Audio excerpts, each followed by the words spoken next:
So mga lodi, ngayon ang tatalakayin natin sa video na to ay yung madalas na tinatanong sa atin, lalong-lalo na yung mga barangay official na pumupunta sa site natin kasi government project to. So laging tinatanong kung kailan matatapos at gaano katagal yung isang covered court bago matapos. So unang-una, bigyan ko kayo ng kaunting ideya, kung paano nagsisimula yung covered court, yung mga government project. So unang-una yan ay bidding, pag na-award na yung bidding, din maghihintay ng notice to proceed. So pag nabigyan na yung ng notice to proceed yung isang contractor na nalo sa bidding, doon na nagsisimula yung countdown ng deadline ng isang project. Usually pagka covered court, yan ay binibigyan ng 120 days, kadalasan 120 days. Ngayon sa within 120 days dapat makukumpleto na yung project, so kadalasan hindi nasusunod yung sinasabing 120 days dahil maraming mga dahilan, at yun ay hindi na natin sakop dahil hindi naman tayo general contractor o nagsasabkon lamang tayo. So bigyan ko lang kayo ng konting ideya, based dun sa nalalaman ko, at yung mga bagay-bagay na nakakaabala sa project ay kung minsan hindi rin natin na masasagot dahil ang mga general contractor na ang pwedeng makasagot nun. Ngayon ang sa parte namin na mga nagsasabkon ay oras na binigay na sa amin din yung kontrata, nakapagsimula na kami mapagtrabaho. Usually din yan, ang trabaho ng covered court ay depende sa maraming bagay. Halimbawa dito, ito na lang, ito na yung pinaka mabilis na covered court na nagawa namin.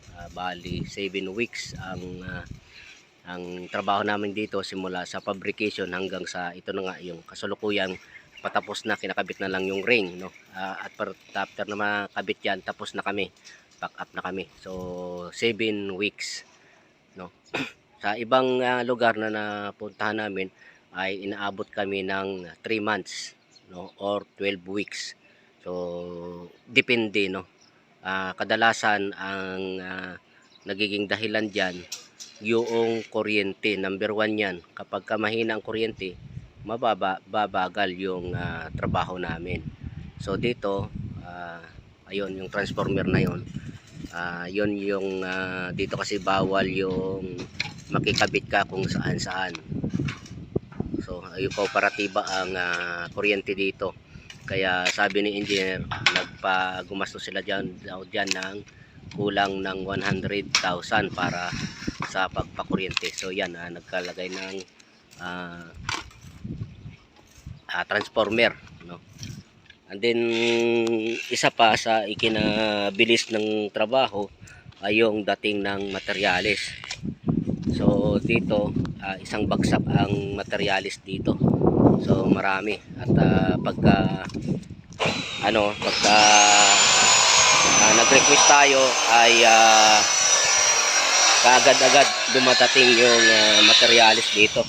So katunayan, may mga sobra pa nga tayong materyales, yung doon meron pa tayong tirang plate doon, 3, at may mga ilan pa tayong mga bakal na tira, kaya nasasabi ko na yung response ng isang contractor ay malaking bagay para bumilis yung trabaho. Isang isang bagay yan, depende sa dating ng materyales, depende sa kuryente din. At ang lastly, depende sa husay at diskarte ng mga manggagawa, no? Ah, kung makatagpo kayo ng mga manggagawa na hindi bihasa, malamang matagal ang magiging trabaho. Pero sa kaso namin, ang pinaka bagal namin na naging trabaho ay 3 months, no? 3 months. So within 3 months na yon, sagad na. Naubos na rin yung budget nun. So ano na lang yon, tabla-tabla na lang yon para sa amin. Pero kung mga less than 10 months ay may kita kami doon. So ganun mga lodi, no? Sa mga subscribers natin at sa mga followers, no? Ang trabaho depende palagi yan, depende sa mga bagay-bagay. No, sana nabigyan ko kayo ng konting ideya, no, hindi man malinaw pero kahit papaano meron na kayong ideya kung gaano katagal ito ginagawa. Okay, no? Ito 7 weeks ang matatapos na kami dito, itong framing nito, pero yung ano nito, yung bubong nito, yung yero mismo ay iba yung gagawa. So kung kami pa rin ang gagawa nito, so another 1 week yan para sa roping. So papatak siya ng 8 weeks lang, no? At ito pala ay nasa Bataan kami, no, Orani.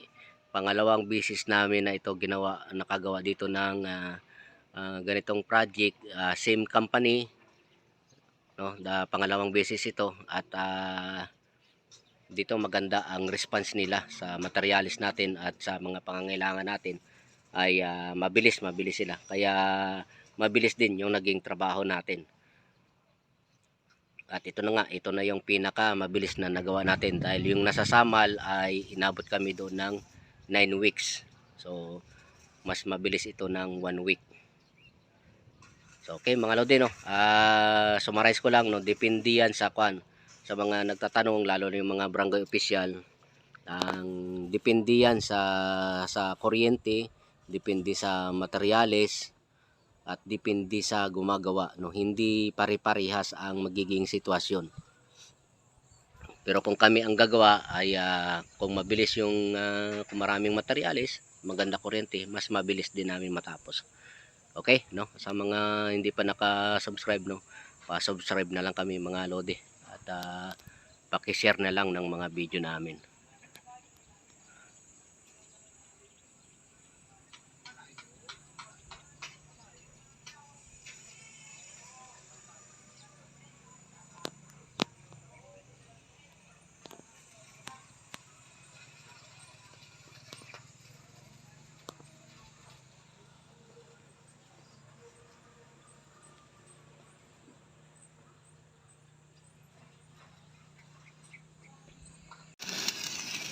Okay mga lodi, no, i-share ko lang sa inyo, no, yung bakit minsan mabilis yung trabaho namin, minsan mabagal. So depende sa sitwasyon. So dito mabilis yung trabaho namin dito dahil yung kumpanya na sinap po natin ay naglagay ng transformer, dahil dito bawal yung magkabit ka kung saan saan. So dahil overcoat ang ginagawa natin, naglagay sila ng sariling transformer, no? Ang transformer na yan, tayo ang gumagamit yan, at yan yung kontador natin, heavy duty na kontador. Kaya kahit na 3 welding machine na sabay-sabay ang ginagamit, at meron tayong cut off, ay kayang-kaya, no? Isa yan sa mga bagay na nagpapabilis ng trabaho natin. At yung materialis, no, ang materialis dito ay pang isang covered court na, no, ang dinala. Kaya wala na tayong hihingiin pa na materialis na pautay-utay. So yung tangke natin ay laging may laman yan. So, pag naubos yung dalawa, kukuha ka agad, no? Magpapadala ka agad sila ng dalawa. So 3 ang tangke natin ginagamit sa oxygen. So ito yung materialis natin. So ito, natapos na natin to yung mga weave guard. Tingnan natin dito yung mga materialis para makita nyo kung gaano karami yung materialis na. Kaya mabilis yung trabaho natin. So yung mga nagtatambak dito, ano rin to, kontrata nila to.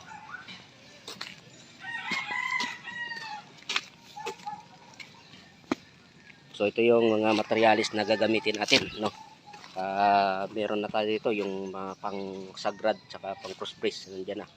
Ito na yan. Yung mga pang trusses natin na bakal, angle bar, nandiyan na. Parlina, yung pang sidings natin na parlina, nandiyan na rin. So pinturado na, no. Dumating tayo rito ay pinturado na yung mga bakal nila. So madali na lang para sa atin yung pagtrabaho dahil dire-diretso na tayo. So yan mga lodi, no. Isa yan sa mga bagay na napakahalaga, yung kuryente tsaka yung materialis. Pagka ganito ang sitwasyon, mabilis yung trabaho natin. So actually itong trabaho namin dito ay yung saktong 1 linggo pa lang kami dito na gumagawa, at ito na yung natapos natin. Nakumpleto na itong mga wave guard natin at nakakapag-fabricate na tayo ng trusses na malaki, and then ang trusses na maliliit, no, nakagawa na rin tayo ng 2, so 3 na lang. So within 2 weeks time matatapos na natin itong mga trusses na to. So ganun kabilis mga lodi yung trabaho dito dahil tutok tayo sa materials, at yung mga plate natin ay halos kumpleto na, no. Yun lang ang kagandahan dito mga lodi, lahat ng kailangan natin halos nandito na, at tawid kasi ito ng ilog, kaya kailangan yung materials natin ay nandito na, dahil napakahirap na hakot ng materials kung pautay-utay yung pag deliver nila ng materials. So yung trabaho pala na dito ay trusses lang, dahil yung ano nila, yung pedestal nila ay yung column nila ay konkreto. No, dahil ano ito, no, dagat, tabing dagat, kaya hindi pwede yung bakal na column, baka daw mabulok agad, kaya semento. So ang atin dito ay trusses lang talaga. Siyempre yung team natin ay sila pa rin, no. Si Reggie pa rin, si Bong, at si Bagani, no. May 2 tayong labor na bago, pero yung mga key player natin ay sila pa rin. So darating pa tang isa natin to kasama, si Monching.